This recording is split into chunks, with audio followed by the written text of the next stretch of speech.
All right, here's my audience. All right. Hi, my name is Harry Archer, and my speech is over that chess is the most strategic board game. Now, if you have ever played chess before, then you should know that this game is definitely on that list.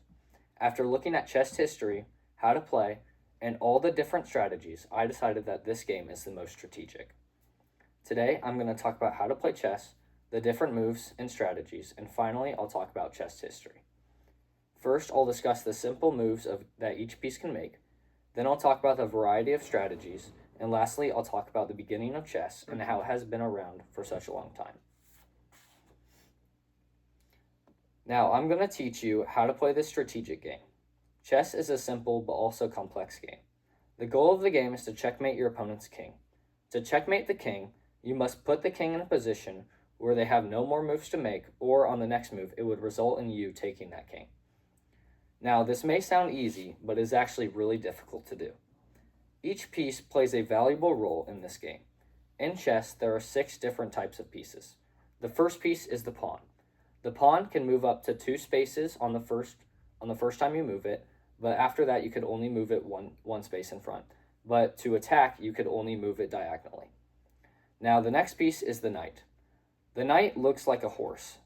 The knight can only move 2 spaces to one side and then 1 to the other. It goes in like an L shape. The next piece is the bishop. The bishop moves only diagonally and has infinite range. Then the rook is like the bishop but the opposite. The rook can move infinitely ranged, but it can only go up, down, left, or right. Then the queen is like a combination of the rook and the bishop. The queen can go in all directions with infinite range. The king is like the queen as well, but the king only has a range of 1 space. Now, moving these pieces might be easy, but putting them in a position to win is much more difficult. Now that you know the basics of the game, I'll move on to some strategies. Now, if you want a good chance at winning, you need to learn a good strategy. One crucial part of every strategy is the opening. These are extremely important because if you play your opening well, you'll start with an advantage over your opponent. ChessWorld.net has several different strategies and openings, but the most basic is the king's pawn opening. This is where you move the pawn in front of your king 2 spaces forward, so you give room for your queen and your bishop to move out. Now, this will help you control the middle of the board at the very start of the game. Now, one strategy I like to use while playing chess is called forking. Forking is whenever you use one piece to attack multiple of your opponent's pieces at once. Now, this is extremely useful because it forces your opponents to sacrifice a piece. And if you become extremely advanced, seeing what the opponent chooses to keep can help actually show their strategy. Now that you have learned about how strategic forking and the openings are, let's talk about the history of chess. Now, even though there's no confirmation on exactly when chess was created, evidence on chess history goes back all the way to before the 6th century of CE.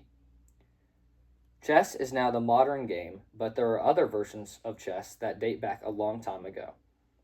One game was called Chaturanga and is a precursor of modern chess from India. And in 1834, French and British chess players held the first major international event. The winner of that event was Louis Charles de la Bourbonnaise. Now I talked to you about how to play chess, the different strategies and moves, and finally, the history behind chess. I got my research from the Chess Journal, ChessWorld.net, and Britannica Chess History.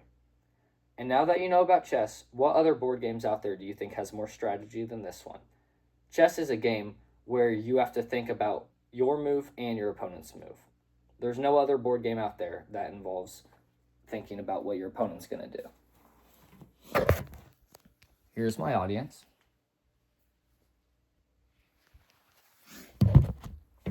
These are my flashcards. That's it. Thank you.